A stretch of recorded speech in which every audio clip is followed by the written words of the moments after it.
Hi, hello, வணக்கம். என்றும் சுபம் YouTube channel அன்பு நேயர்கள் மற்றும் வாடிக்கையாளர்களுக்கு இனிய காலை வணக்கம். இன்றைக்கி நம்ம பார்க்க போகிறது ஒரு ஜென்ரல் டாபிக் தான். ஆக்சுவலாக கோவிட் டைமில் நிறையா பேர்த்துக்கு இந்த ஆக்சிஜன் லெவல் O2 அப்படிங்கிற இது ரொம்ப டவுன் ஆன காரணத்தினால மட்டுமே நிறையா பேர் இறக்கிறதுக்கான காரணம். ஸோ அதிலிருந்து விடுபடுறதுக்கு நம்ம ஆக்சிமீட்டர் அப்படின்னு சொல்லிட்டு பல்ஸ் ஆக்சிமீட்டர் அப்படின்னு சொல்லிட்டு வாங்கி பயன்படுத்திகிட்டு இருந்தோம்.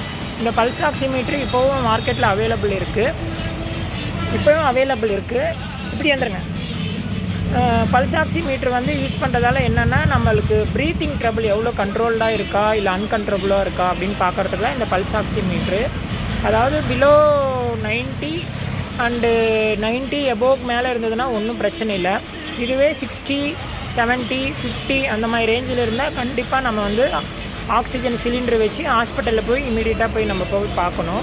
ஸோ வீசிங் ட்ரபிள் இருக்கிறவங்க, ஆஸ்மா, இந்த மாதிரி ஹார்ட் பேஷண்ட்ஸு எல்லாருமே வீட்டில் இந்த மாதிரி பல்ஸ் ஆக்சிமீட்டர் அப்படிங்கிறத ஒன்று வாங்கி வச்சுட்டோம் அப்படின்னா ரொம்ப யூஸ்ஃபுல்லாக இருக்கும். எப்போயுமே நம்ம வீட்டில் டிவி, ஃப்ரிட்ஜு, வாஷிங் மிஷின் அந்த மாதிரி இருக்கிற மாதிரி நம்ம வீட்லேயும் ஒரு தெர்மாமீட்டர், ஒரு பிபி மீட்டர், ஒரு சுகர் டெஸ்ட் பண்ணுறது, ஒரு பல்ஸ் ஆக்சிமீட்டர் இதெல்லாம் இருக்கிறது ரொம்ப நல்லது.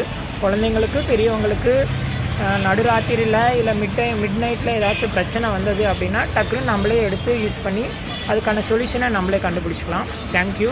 நம்ம யூடியூப் சேனலை சப்ஸ்கிரைப் பண்ணுங்கள், பெல் ஐக்கானை கிளிக் பண்ணுங்கள், ஷேர் பண்ணுங்கள், கமெண்ட் பண்ணுங்கள். தேங்க்யூ.